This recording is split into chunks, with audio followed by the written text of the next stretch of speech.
Hello friends, आज के इस वीडियो क्लास में हम बात करने वाले हैं कि भैया एक व्यक्ति है जिसने लोन की ईएमआई को डिफॉल्ट कर दिया। एक ईएमआई नहीं भरा, दो ईएमआई नहीं भरा, ठीक है। अब ईएमआई नहीं भरना, इसका कुछ भी कारण हो सकता है, ठीक है। कोई जानबूझकर तो ईएमआई भरता नहीं है, राइट। कुछ प्रॉब्लम, स्थिति, परिस्थिति खराब होगी तो इस रीजन की वजह से उस व्यक्ति ने लोन की ईएमआई नहीं भरी दोस्तों। तो ऐसे में कई लोगों का ये प्रश्न होता है, ये क्वेश्चन होता है कि मैंने लोन की एक ईएमआई, दो ईएमआई नहीं भरी। मैं ये जानना चाहता हूं कि जो बैंक है, जो एनबीएफसी या फिर जो लोन कंपनियां हैं, वो मेरे खिलाफ लीगल एक्शन कब लेगी, मेरे खिलाफ मुकदमा कब कर सकती है, मेरे खिलाफ कानूनी कार्रवाई कब कर सकती है, मैं कितने लोन की ईएमआई को डिफॉल्ट करवा दूं, या फिर मैंने कितनी लोन की ईएमआई नहीं भरी तो उसके बाद एनबीएफसी या फिर बैंक कब ऑथोराइज हो जाती है कि वो मेरे खिलाफ, लोन डिफॉल्टर के खिलाफ, कर्जधारी के खिलाफ कब वह लीगल एक्शन ले सकती है, मुकदमे दर्ज करवा सकती है दोस्तों। तो आज हम इसी के बारे में इस वीडियो क्लास में चर्चा करेंगे दोस्तों। सबसे पहले आपको यह जानना है कि लोन देखिए दो प्रकार के होते हैं। एक होता है सिक्योर्ड लोन, दूसरा होता है अनसिक्योर्ड लोन। सिक्योर्ड लोन में क्या होता है, एनबीएफसी जब आपको लोन देती है तो उस लोन के रिटर्न में जो एनबीएफसी है वो आपसे कोलेटरल के तौर पर, गिरवी के तौर पर कुछ रख लेती है आपके पास, अपने पास, ठीक है। अब अपने पास क्या रख लेगी, हो सकता है कि आपका घर का पेपर रख ले,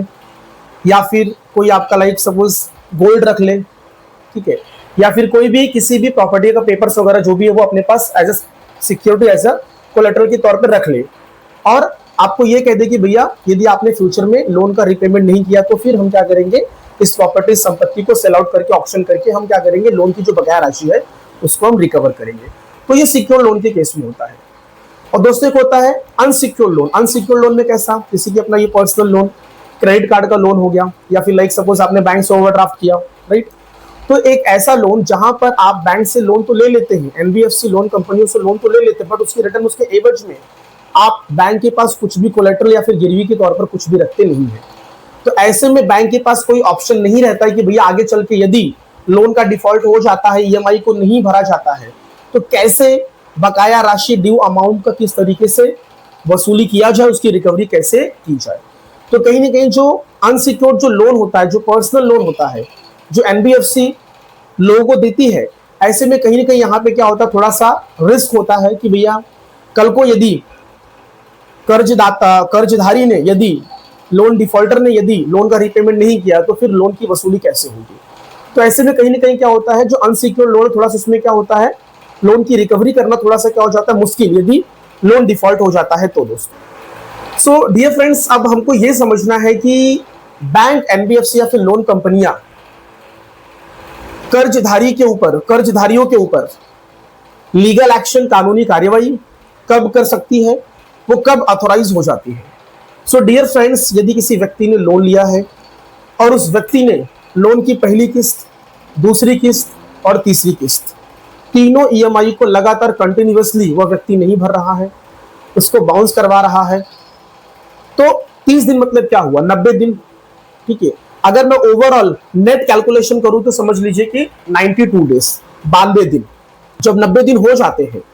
तो व्यक्ति ने लगातार 3 महीने तक, 92 दिन तक लोन की ईएमआई जो किस्त थी इसको नहीं भरी। तो ऐसे में कहीं ना कहीं आगे चलकर 90 दिन के बाद, 92 डेज के बाद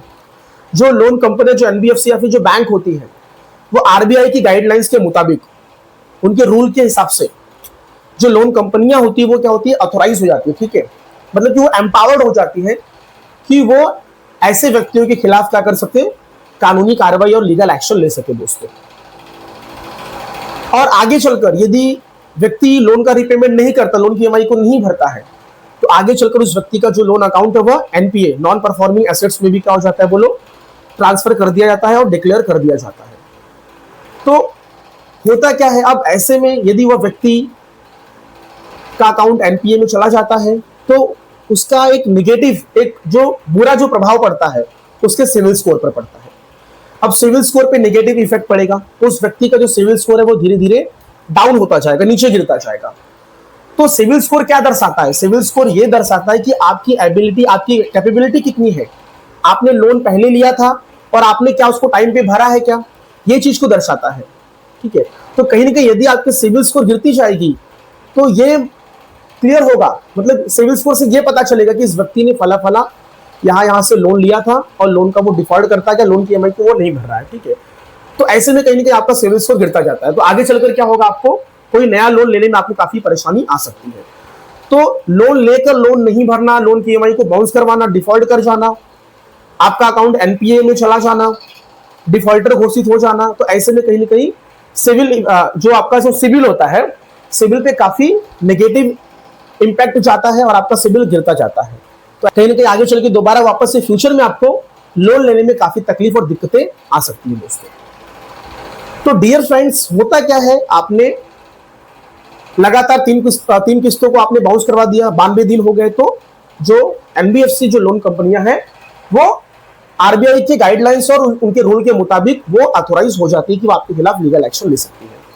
अब लीगल एक्शन में क्या करेगी, तो जो एनबीएफसी है वो क्या करेगी, उनकी जो भी टीम होती है, जो उनकी एडवोकेट या फिर जो उनके लॉयर लोग की जो टीम होती है, वो अपने एडवोकेट के थ्रू क्या करेंगे, उस लोन डिफॉल्टर को, जिसको उसने लोन डिफॉल्टर घोषित कर दिया था, डिक्लेयर कर दिया था, उनको क्या करेंगे, लीगल नोटिस भेजेंगे। लीगल नोटिस में उनको बताएंगे कि भाई आपका इतना इतना अमाउंट ड्यू है, इतनी आपकी ईएमआई किस्तें इतनी बाकी है, इतना आउटस्टैंडिंग अमाउंट है, इतनी पेनाल्टी है, इतना इंटरेस्ट, जो भी है वो सारी चीजें वो टोटल मार के उसमें आपको इन्फॉर्म करेंगे कि 15 से 20 दिन, जो भी आपको एक टाइम पीरियड देते हैं लीगल तरीके से, 15 दिन का आपको टाइम देते हैं कि विद इन 15 डेज आप क्या करिए, इस लोन के ड्यू अमाउंट को आप पेमेंट कर दीजिए उसको। तो ऐसे में यदि व्यक्ति उस लीगल नोटिस का जवाब नहीं देता है, उसका रीपेमेंट नहीं करता है, तो आगे चलकर क्या होती है, लोन कंपनियां जो होती है वो पूरी तरीके से ऑथोराइज हो जाती है कि वो आपके खिलाफ कोर्ट में क्या कर दे, बोलो, मुकदमा और कंप्लेंट फाइल कर दे दोस्तों। यदि आपने कोई पर्सनल लोन लिया है, ठीक है, जैसे लाइक अपने कार लोन लिया है, आपने एजुकेशन लोन या फिर किसी भी पर्पस के लिए आपने कोई पर्सनल लोन लिया है, तो यदि ऐसे में आपने बैंक के साथ में कोई, अगर आपने कोई ईसीएस लगा रखी है, ऑटो डेबिट वाला मैंडेट, ईसीएस का यदि आपने लगा रखा है, लाइक जैसे कि हर महीने आपके बैंक अकाउंट से पैसे कटेंगे, फिक्स्ड अमाउंट जो भी आपकी किस्त बनती है, अगर आप उसको बाउंस करवा देते हैं, तो ऐसे में कहीं ना कहीं जो बैंक है वो आपके खिलाफ ईसीएस बाउंस का केस सेक्शन 25 में पेमेंट एंड सेटलमेंट एक्ट 2007 के हिसाब से वो क्या करेगी, आपके ऊपर लीगल एक्शन लेकर आपके ऊपर कोर्ट में क्या करेगी, मुकदमा दर्ज करवाएगी दोस्तों। और यदि आपने बैंक को लोन लेते समय या फिर अपनी ईएमआई को कटवाने के लिए आपने बैंक को पीडी चेक दिया था, पोस्ट डेटेड चेक, तो ऐसे में क्या करती है जो बैंक होती है वो चेक को बैंक में डिपॉजिट करवा के, चेक को बाउंस करवा के आपके ऊपर नेगोशिएबल इंस्ट्रूमेंट एक्ट सेक्शन 138 में आपके ऊपर क्या करती है, बोलो, मुकदमे दर्ज करवाती है। तो यदि आपने पर्सनल लोन लेते समय, यदि आपने एनबीएफसी या फिर लोन कंपनियों को यदि आपने चेक दे रखा है या फिर अपनी ईएमआई को डिडक्ट करवाने के लिए, कटवाने के लिए हर महीने आपने अपने बैंक में ऑटो डेबिट ईसीएस सिस्टम लगवा रखी है, और यदि आपका जो ईसीएस सिस्टम है वो फेल हो जाता है और ईसीएस बाउंस हो जाता है, और आपने जो चेक दे के रखा था वो चेक बैंक में डिपॉजिट करके बैंक वाले यदि उसको बाउंस करवा देते हैं या फिर बाउंस हो जाता है due to insufficient fund in your account, तो ये दो चीजों में क्या होता है, बैंक क्या करती है, आपके खिलाफ कानूनी कार्रवाई करती है। चेक के मामले में सेक्शन 138 का मुकदमा, और ईसीएस बाउंस केस में आपके खिलाफ section 25 payment and settlement act 2007 में आपके खिलाफ मुकदमा जो है एनबीएफसी करती है कोर्ट के अंदर दोस्तों। डियर फ्रेंड्स, यदि आपने मल्टीपल लोन, ये मल्टीपल क्रेडिट कार्ड्स यदि आपने लेके रखे हैं, 4 credit cards, 5 credit card, 10 credit cards, और उसके यदि आप उसकी जो अमाउंट, जो ड्यू अमाउंट है, यदि आप उसका रीपेमेंट नहीं करते हैं, तो ऐसे में किस प्रकार से जो लोन कंपनियां हैं वो आपके खिलाफ लीगल एक्शन ले सकती है। देखिए क्या होता है, क्रेडिट कार्ड्स में कैसा रहता है कि हम उसकी लिमिट को यूज करते हैं, ठीक है, 2 credit card, 4 credit card, 5 credit card, 10 credit card, loan को सब यूटिलाइज कर लिया पूरा, और उसके बाद उसकी जो भी बिल आई उसके बिल का हमने पेमेंट नहीं किया। दोस्तों, क्रेडिट कार्ड कब दिया जाता है, यदि व्यक्ति का अच्छा व्यवहार है, उसके बैंक में अच्छे ट्रांजैक्शंस हुए हैं, उसका सिविल स्कोर बढ़िया है, उसने इसके पहले कोई भी छोटा मोटा लोन लिया तो उसका टाइमली बेसिस उसका पेमेंट किया था, या फिर उसने 1-2 क्रेडिट कार्ड ऑलरेडी वो यूज कर रहा है और उसकी जो भी ड्यू अमाउंट आती थी उसको वो टाइमली बेसिस उसका पेमेंट करता था। तो अच्छा ट्रांजैक्शन, अच्छा सिविल स्कोर, टाइमली बेसिस पे पेमेंट, छोटे मोटे कोई ड्यूरेबल कंज्यूमर ड्यूरेबल लोन लिए तो उसका पेमेंट टाइम पे कर दिया। तो ये सारी चीजों को देखते हुए क्या होती है, जो एनबीएफसी या फिर जो लोन कंपनी या फिर जो भी बैंक्स होती है वो क्या करती है, व्यक्ति को क्रेडिट कार्ड का ऑफर्स देती है और व्यक्ति क्रेडिट कार्ड्स ले लेता है, राइट। और बाद में क्रेडिट कार्ड को यूटिलाइज करता है और यूटिलाइज करने के बाद कुछ कारणवश वह व्यक्ति उस क्रेडिट कार्ड की जो भी बिल जनरेट होती है उसका वो रीपेमेंट नहीं करता दोस्तों। तो अब ये क्रेडिट कार्ड जब हम लेते हैं तो ऐसे में क्या होता है, सिर्फ बिल आता है, बिल को हम खुद मैनुअली खुद जाके हम पे करते हैं। हो सकता है ऐप के थ्रू पेमेंट करें या फिर हम बैंक अकाउंट में जाके पे करें या फिर एनीवे कोई भी एक मेथड यूज करके हम उसका क्रेडिट कार्ड का बिल का पेमेंट करें। लेकिन क्रेडिट कार्ड वाले केस में कैसा रहता है, हम बैंक के पास कोई ऑटो डेबिट मैंडेट सिस्टम तो रखवाते नहीं है, कोई हम चेक तो देते नहीं है कि भाई कल को चेक बाउंस हुआ तो केस हो जाएगा। ऑटो डेबिट ये सिस्टम तो नहीं है ना कि भाई आप इतना तो नहीं, ये तो नहीं पता ना कि इतना बिल आपका आने वाला है, तो सिस्टम तुमने ऑटो मैंडेट भी करवा के नहीं रखा है, ठीक है। तो क्रेडिट कार्ड वाले केस में क्या होता है, बैंक के पास कोई ऑप्शन ही नहीं है कि भाई आपके खिलाफ वो 138 का मैटर करे, सेक्शन 25 में ईसीएस बाउंस वाला केस करे। तो ऐसे में क्या होता है, क्रेडिट कार्ड डिफॉल्ट में या फिर जो उसकी ड्यू अमाउंट यदि आप नहीं भरते तो ऐसे में क्या होता है, बैंक एनबीएफसी क्या करती है, आपके खिलाफ आर्बिट्रेशन की प्रोसीडिंग करवाती है। आर्बिट्रेशन की प्रोसीडिंग्स में कैसा रहता है, बैंक और जो डिफॉल्टर है, जो क्रेडिट कार्ड होल्डर है, दोनों की सहमति से क्या होता है, एक थर्ड पार्टी, एक थर्ड न्यूट्रल पार्टी, एक थर्ड पर्सन का एक अपॉइंटमेंट किया जाता है, उसको बोलते हैं आर्बिट्रेटर।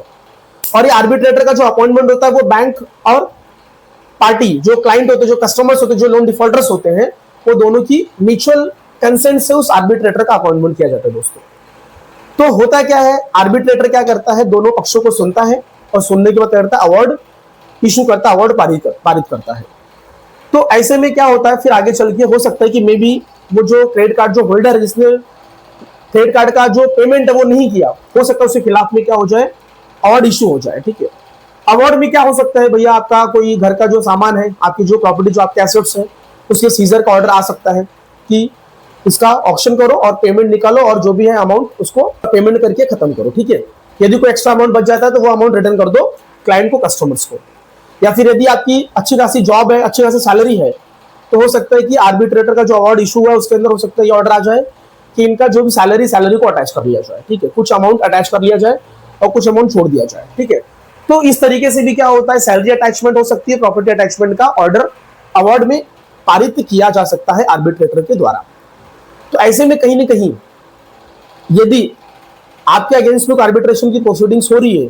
कोई नोटिस यदि आपके पास आ रही है, तो ऐसे में आपको आर्बिट्रेशन प्रोसीडिंग्स की नोटिस का आपको जवाब ऑब्जेक्शन फाइल करना चाहिए, ठीक है। सो दोस्तों ये पूरा प्रोसीजर था। तो यदि आप लोन की ईएमआई को डिफॉल्ट करते हैं, आप क्रेडिट कार्ड्स के ड्यू अमाउंट का पेमेंट नहीं करते हैं, तो इस प्रकार से क्या होती है, जो बैंक या फिर एनबीएफसी जो लोन कंपनियां होती है वो आपके खिलाफ में इस तरीके से लीगल एक्शन लेती है दोस्तों। तो मेरा यही कहने का मतलब है कि दोस्तों यदि आपके पास पैसे हैं, ठीक है, तो आपको एनबीएफसी लोन कंपनियों के पेमेंट, आपको उनका जो भी अमाउंट बकाया जो राशि है उसका आपको पेमेंट कर देना चाहिए। उनके अमाउंट को रोक कर अपने आप को और परेशान और डिस्टर्ब मत करो। तो यदि आप पेमेंट नहीं करते हो तो डिफॉल्टर घोषित हो जाओगे, आपका क्रेडिट स्कोर खराब हो जाएगा,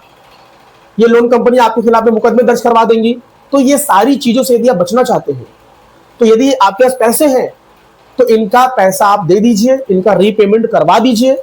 और ये तकलीफ झंझट मगजमारी से छुटकारा पा लीजिए दोस्तों। दूसरी बात, तो कोई भी बैंक, एनबीएफसी या फिर लोन कंपनियां कोई भी ये नहीं चाहती है कि आपके खिलाफ मुकदमा दर्ज करें, आप कोर्ट कचहरी आपको दौड़ाए, आपको भगाए, आपको परेशान करे। उनका सिर्फ एक ही इंटेंशन, उनका सिर्फ एक ही मोटो, एक ही ऑब्जेक्ट होता है कि कैसे भी करके उनका जो बकाया जो राशि है वो निकल जाए। इसीलिए वो ये सारे प्रोसीजर्स को फॉलो करते हैं। डिफॉल्टर घोषित कर देना, अकाउंट एनपीए में डाल देना, आपके खिलाफ लीगल एक्शन की नोटिस भेज देना, ये सब ये क्यों करते हैं, जिससे कि आप डर के मारे उनका पेमेंट कर दो। जी वो भी नहीं चाहते कि उनका वो आपके खिलाफ कोर्ट में आकर मुकदमा दर्ज करे। सिर्फ मुकदमा दर्ज करेंगे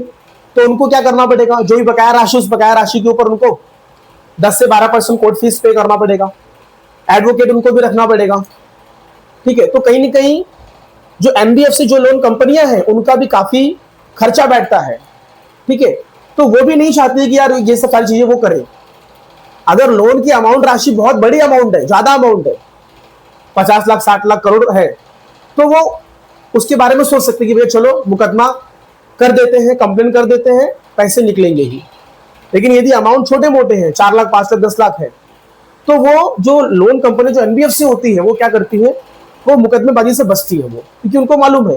कि मुकदमेबाजी में जाएंगे तो लंबा समय जाएगा, टाइम भी जाएगा, पैसा भी जाएगा,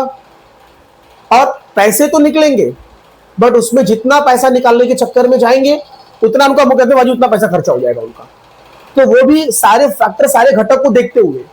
कि कितना अमाउंट अपने को निकालना है, कितना खर्चा बढ़ रहा है, कितना टाइम जाएगा, वो सारी चीजों का कैलकुलेशन करने के बाद ही वो प्रोसीड करते हैं लीगल एक्शन के लिए और मुकदमा करने के लिए दोस्तों। सो डियर फ्रेंड्स, पैसे यदि आपके पास है तो भर दीजिए, नहीं है तो कानूनी कार्रवाई को झेलने की ताकत रखिए और अप टू डेट रहिए, अपडेटेड रहिए, और कोई भी नोटिस आ रही है, कोई भी लीगल कार्रवाई हो रही है आपके खिलाफ तो उसका जवाब, उसका रिप्लाई दीजिए। नहीं देंगे तो चीजें एक तरफा चलेंगी और आगे चल के आपके खिलाफ में क्या हो जाएगा, ऑर्डर, डिक्री, अवार्ड जो भी है